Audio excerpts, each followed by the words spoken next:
Welcome back to King Kraken Sports, guys. Mike here, back with another video, and oh man, this wide receiver class for next year. You guys know the deal with the summer circuit. This is not anything about rankings. This is just kind of a preview of who to watch. This is going to be a very weird class. One, there aren't a lot of big-bodied receivers in general. There aren't really a lot of speed demons either, and there's just a lot of unproven guys. It's kind of weird. You can go onto any ranking list anywhere, and you'll find probably 5 guys, 6 guys, 7 guys listed as someone's number one wide receiver. It's really weird. Let's get into this. We'll talk about Deon Cain first out of Clemson. Man, this guy's been in the news in Clemson since his freshman year. Had a really good freshman year at Clemson. Was actually suspended for the college football playoff. I know he was at least suspended for the national title game. He was sent home from the national title game, and bounced back last year. Had a good year, but again, we're not talking about someone that was, number 1, number 2 wide receiver. He was the number 3 or 4 guy in this offense because Mike Williams was there, Artavis Scott was there. Hunter Renfrow is still there, and he was more of their slot and third receiver. Deon Cain was realistically their 4th receiver, and he's now being talked about as a potential top 10, top 20 pick. Now, from the tape that there is, if he's able to translate this into a full-time role, then yes, we do actually have a top 10, top 20 wide receiver. The problem is that if you're basing it off of what we've seen on tape and what we've seen in the limited amount, and it's a big projection. And that's the thing with a lot of these guys. It's projection and not really based a lot on fact. It's more just if he continues going this way, then. And that's a lot of faith for something this early in the scouting process, which is why it's really tough to rank these wide receivers. Deon Cain, though, if he's able to keep it going, will be a good player at the NFL. I need to see more of it now that he's in a bigger role. Courtland Sutton out of SMU, redshirt junior, could have come out last year, decided to return to school. Probably a good choice. I mean, he wouldn't have really been a highly he wouldn't have gone high last year. Let's just call a spade a spade. He wouldn't have gone high last year going up against guys like Williams and Davis and John Ross. He probably would have been like the 4th or 5th guy. This year he can come back. He can potentially be the number 1 guy. Big-bodied dude, too, like 6'4", but only about 210. Like, when I want my big-bodied receivers, I want them like 6'4", 220 with high vert. And you don't get that with Sutton. Sutton's more of a speed guy for his size. You're not going to see him go and get a lot of jump balls. Anything you would really expect from someone who's 6'4". And I'm not sure whether that's just bad quarterback play for SMU because they're leading him instead of having him go up and get it, or what. I'm not sure if it's maybe a bad fit with his college offense. But I mean, again, you're talking about a guy. He was their number 1 guy all of last year, but he's also on a really bad fucking team. SMU is not good. So, and the American Athletic Conference is not that great either. There's not a lot of good defense. So, again, you have a guy that's a good player on a bad team facing a lot of bad defenses. Is he really that good? Are the defenses that bad? How much is the school actually helping him? There's, again, a lot of question marks about a lot of these wide receivers. And Sutton's got a lot of questions to answer this year. And Chad Morris, who's the former offensive coordinator at Clemson, now the head coach at SMU, really has to figure out how he can best utilize Courtland Sutton for the next level. Yes, I realize that he needs to win football games now at the college level, but he also realizes that he's got a potential first-round pick at wide receiver and needs to actually help that wide receiver. I like Courtland Sutton. I'm not sure how well that SMU actually uses him. Speaking of use, Christian Kirk out of Texas A&M. This guy is a modern-day Percy Harvin. Kick returner, lines up in the backfield, does the wildcat, slot, reverses, trick plays, can fucking throw probably. This guy is an all-purpose player, and there's always a use for that at the next level, whether it's Tavon Austin, Tyreek Hill, Julian Edelman, really. There's more that I'm just drawing blanks on right now, and I'm gonna feel like an idiot when I read the comments and people are telling me different names that I forgot. But you get what I mean. That guy that you can use him in so many different ways. Antonio Brown, like punt returner, kick returner, slot, and line him in the backfield, all of that. Like, that is Christian Kirk. That is who he is. But again, the offense at Texas A&M is really bad because they've had a revolving door at quarterback. Trevor Knight, they were supposed to have Kyler Murray. He left. Kyle Allen, he left. Now they're at, I don't even know who the fuck their quarterback is. That's the problem. And Kevin Sumlin is, let's just face it, Kevin Sumlin's not really a great coach. He's stuck on a mediocre team.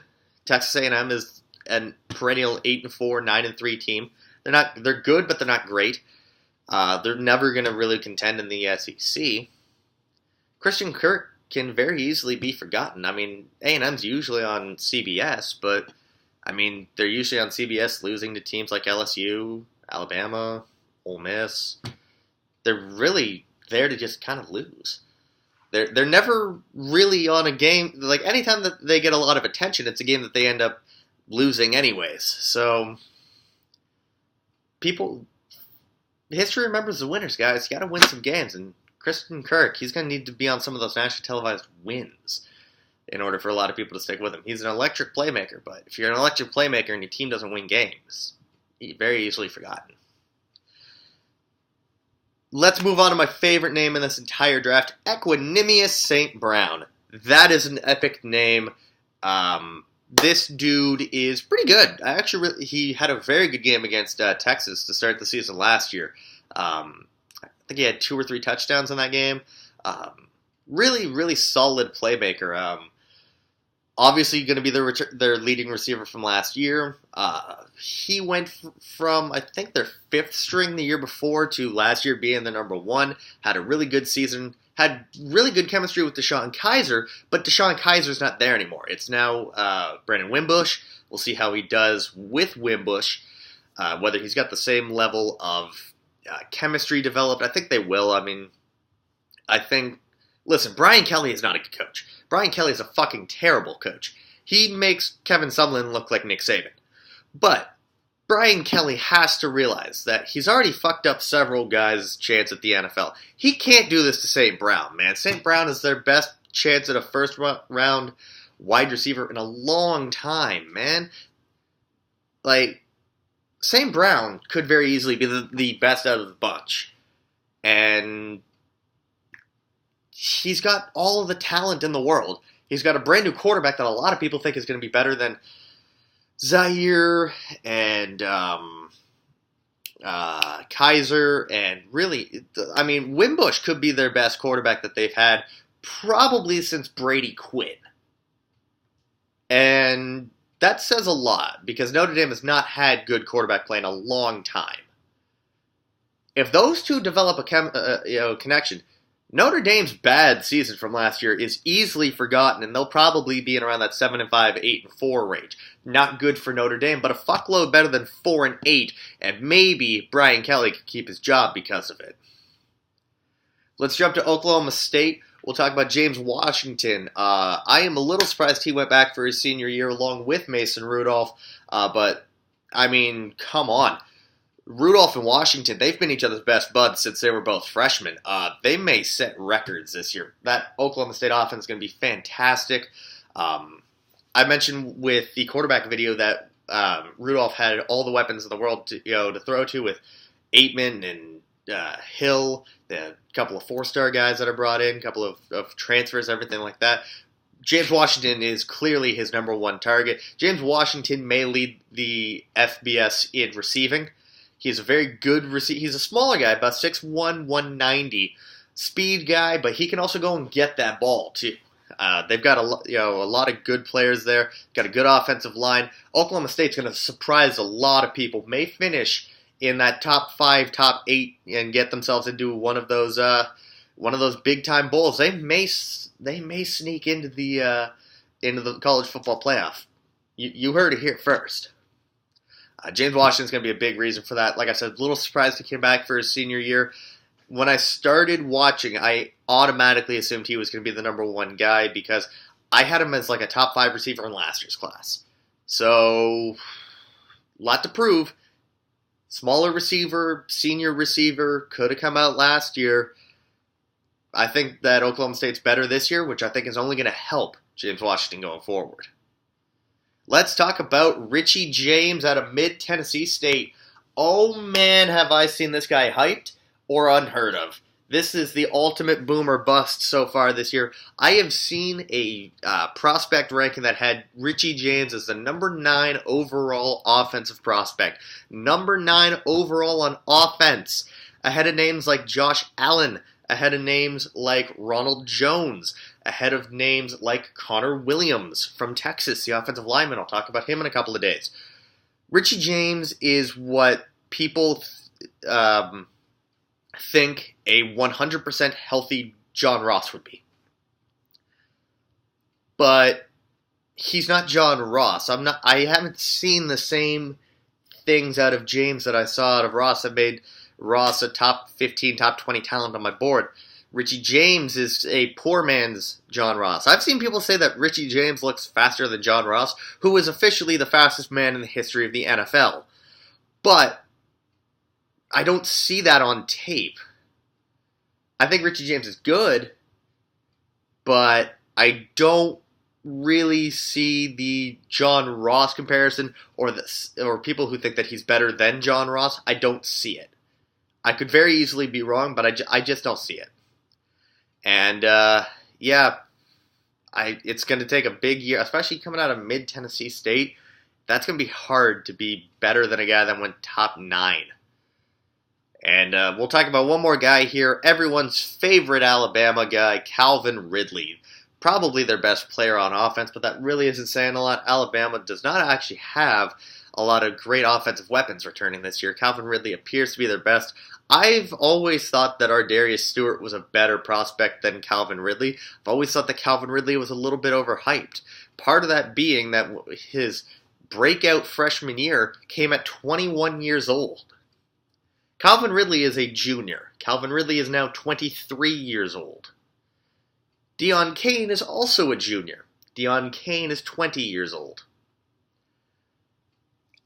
There's a 3-year difference. He's 3 years older than a lot of the guys that are in his class.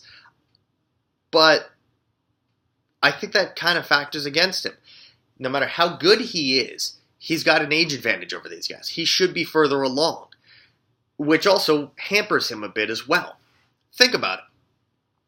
When you're 23 and you're a junior, you can come back for your senior year and be 24. Now, you're already the age of someone that's 2 or 3 years into their pro career, which means that you're further along in your development and you have less room to grow. Yes, you're better than your college competition that's here, but you're going to be equal with guys that are 2-3 years into their pro career and have more room to grow because they'll be able, because they learned young and can continue going. You're closer to maxing out, is my point. And that worries me about Calvin Ridley, especially considering his sophomore year was a very down year. Part of that is because their quarterback sucks. Jalen Hurts sucks. He may be the best quarterback in the SEC, but that's like being the tallest midget. Like, quarterback play in the SEC is fucking terrible. Why these 5-star receivers go to an SEC school, I will never know, because you're not going to get a good quarterback. Zach Mettenberger, who the fuck's that? Danny Etling. Danny Etling is the quarterback at LSU right now. He was a mediocre player at Purdue, and now he's starting at an SEC school? Jacob Coker was the last, was another overly hyped SEC guy because he won. Look where he is now. He's not even in the CFL. There's no good quarterback prospect. Like, even looking at my rankings now, there's only two guys that are from an SEC school. Nick Fitzgerald and Austin Allen. Those are the only ones that have shown any pro prospects. The rest of these guys suck. So being a wide receiver in the SEC, it's very hard. Well, I mean, think about it. Jarvis Landry. Jarvis Landry may be a very overrated player in the NFL, but he was even worse in college because he had no one throwing to him. He had Zach Mettenberger. Zach Mettenberger was trash. Also, Zach Mettenberger throwing to Odell Beckham. Odell Beckham wasn't expected to be what he is now. Because look at his college tape. His college tape wasn't as good. I mean, his college tape held him as like a number one receiver in the NFL, but they didn't expect him to be a superstar. He goes to a place where he's got even a slightly competent quarterback. Eli's not really that great of a quarterback, but he beats the shit out of having Zach Mettenberger throw to him, and look, ODB's become a fucking superstar. Maybe that's the same thing with Calvin Ridley. I don't know. But he's an older prospect. He's going to be 24 after the end of his after the end of his junior year. That's going to be a very big projection because you're banking on improved quarterback play, improved playmaking, and maybe being further along than he can show on tape. And he's already going to be 3 years older. That's going to do it for today, guys. As always, like, comment, subscribe, tell a friend to tell another friend. I'm not sure when the next video is going to be coming out. Could be soon. Could be next week. I don't know yet, but I will find time to do this for you. So until next time, guys, take it easy.